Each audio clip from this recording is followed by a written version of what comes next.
సరదా, స్నేహితులు, snake. Result ఏంటో తెలుసా? ప్రాణం పోయింది. ఎస్, అసలేం జరిగిందంటే హైదరాబాద్లోని మొయినాబాద్ ఫామ్ హౌస్ అది.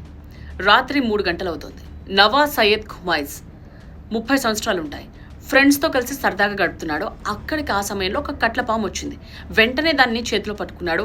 ఫ్రెండ్స్ని భయపెట్టాలని చూశాడు. అండ్ వాళ్ళు అలా భయపడుతూ ఉంటే ఇంకొంచెం ఎక్కువ చేశాడు. వీడియోస్ తీస్తున్నారు కదా అని ఇంకాసేపు దాన్ని అలాగే పట్టుకున్నాడు. చిన్న పామే కదా అనుకున్నాడు. కానీ ఏం జరిగింది? చివరికి ప్రాణం తీసింది. తల భాగాన్ని ఇట్లా గట్టిగా పట్టుకున్నాడు. అది వెంటనే జస్ట్ ఇలా ఈ స్కిన్ ఇంతే ఈ పార్ట్ని ఇలా గట్టిగా కరిచింది. తను పట్టుకున్న ఆ కుడి చేతి బొట్టను వేలుని కరిచింది. సో కరుస్తోంది అంటూ కూడా వీడియోలో అరుస్తూ ఉన్నారు. అది కూడా వినిపించింది. బట్ ఏం కాదు అనుకుంటూ లైట్ తీసుకున్నాడు అతను. ఆ తర్వాత కాసేపటికి ఎప్పటికో వదిలిపెట్టాడు. ఆ ఖర్చిన తర్వాత తను అలర్ట్ అయ్యి వెంటనే హాస్పిటల్కి వెళ్ళి ఉంటే బాగుండేది. చిన్న పామే కదా, నాకేం కాదు అనుకున్నాడు. బట్ గంటలోనే అతని బాడీలో మార్పులు వచ్చాయి. వెంటనే మెహదీపట్నంలోని హాస్పిటల్కి తీసుకువెళ్లారు. అక్కడ ఇంజెక్షన్ ఇచ్చారు.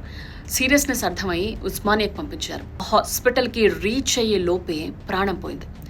కట్లపాము విషయానికి నొప్పి ఉండదు, బట్ 5 గంటల్లోనే అది ప్రాణం తీసేస్తుంది. పాము ఎప్పుడు పామే.